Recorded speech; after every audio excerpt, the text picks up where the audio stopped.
Assalamualaikum warahmatullahi wabarakatuh. Selamat pagi anak-anakku yang soleh dan solehah. Semoga kalian hari ini selalu sehat, tetap semangat, dan senantiasa bersyukur kepada Allah karena sampai hari ini kita masih diberi kesehatan. Nah, yang belum berdoa silahkan berdoa terlebih dahulu. Yang belum sholat duha, nanti setelah pembelajaran ini kalian laksanakan sholat duha ya. Kita biasakan untuk selalu sholat duha. Anak-anak, hari ini guru akan menyampaikan materi bahasa Indonesia tema 3 subtema 1 bagian yang kedua. Untuk bagian yang ke-1 sudah Ibu sampaikan beberapa hari yang lalu. Kemudian untuk subtema 1 ini yaitu tentang benda-benda di sekitar kita. Untuk bagian ke-1 kemarin guru menyampaikannya sudah pada poin 3, yaitu bahan-bahan yang digunakan untuk membuat suatu benda. Masih ingat ya anak-anak? Yang kemarin tentang bahan yang terbuat dari kayu, misalnya ada jendela, pintu, kemudian figura, almari, dan lain-lain. Kemudian ada yang terbuat dari kertas. Ada yang terbuat dari kertas itu misalnya ada koran, tisu, kemudian buku tulis, segala macam kertas, kardus, dan lain-lain. Anak-anak masih ingat kan bahan baku untuk membuat kertas yaitu kayu.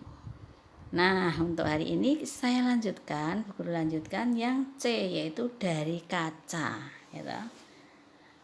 Untuk bahan-bahan yang terbuat dari kaca, misalnya ada jendela, kemudian kacamata, gelas, piring, akuarium, peralatan laboratorium, dan lain-lain. Kemudian sifat kaca itu kedap air dan tembus cahaya. Kedap air itu artinya tidak dapat dimasuki oleh air. Nah, karena itu kaca banyak digunakan untuk membuat benda yang tahan air. Itu sifat kaca itu atau kelebihan kaca seperti itu. Kemudian juga ada kelemahannya, yaitu mudah pecah. Kemudian yang D, yaitu dari logam. Benda yang terbuat dari logam contohnya sendok, panci, penggorengan, pagar, kerangka mobil, dan lain-lain. Logam itu memiliki sifat kuat, kemudian mudah dibentuk, serta penghantar listrik yang baik. Yang E dari karet. Anak-anak pernah lihat pohon karet belum? Ya, itu ada di kebun karet ya. Nah, karet itu diambil getahnya anak-anak. Ya, getah karet itu disadap. Kemudian getah karet itu dibawa ke pabrik untuk dibuat menjadi bahan-bahan. Misalnya ada yang berupa ban, kemudian balon, bola, kemudian sandal, sarung tangan, dan lain-lain.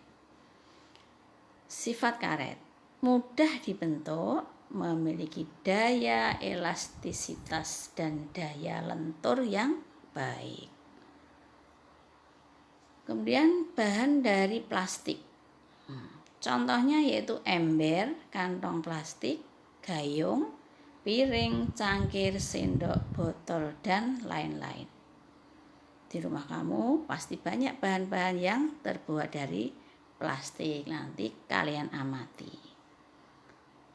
Untuk sifat plastik itu misalnya tidak tembus air atau kedap air, atau tidak dapat dilalui air, ringan, dan mudah dibentuk.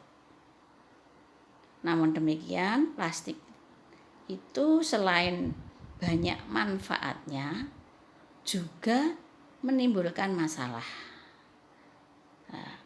Apa masalahnya? Antara lain, plastik itu membutuhkan waktu yang lama terurai secara alami. sekitar puluhan tahun, bahkan sampai ratusan tahun.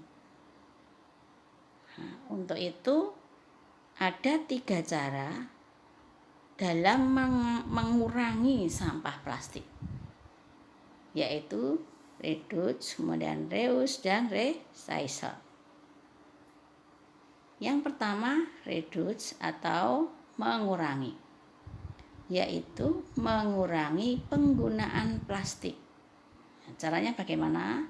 Contohnya, ketika kita berbelanja, hendaknya membawa tas belanja sendiri. Kemudian yang kedua yaitu reuse atau memanfaatkan kembali, yaitu memanfaatkan kembali sampah plastik.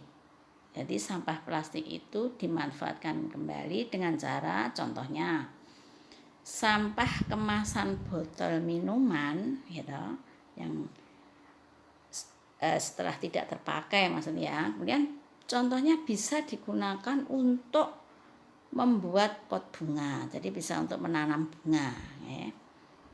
Banyak yang kita temui di rumah-rumah penduduk itu ada yang terbuat dari bekas atau bekas kemasan botol minuman. Kemudian yang ketiga yaitu recycle atau mendaur ulang, yaitu daur ulang sampah plastik. Daur ulang itu diolah kembali ya. Biasanya sampah plastik itu kan diambil oleh para pemulung gitu. Pemulung itu orang yang mencari sampah-sampah bekas gitu. Kemudian dijual kembali. Setelah itu dibawa ke pabrik untuk diolah atau dimanfaatkan kembali atau didaur ulang tadi. Contohnya sampah plastik diolah menjadi barang baru yang dapat dimanfaatkan lagi. Jadi didaur ulang itu diolah kembali dan dapat dimanfaatkan kembali.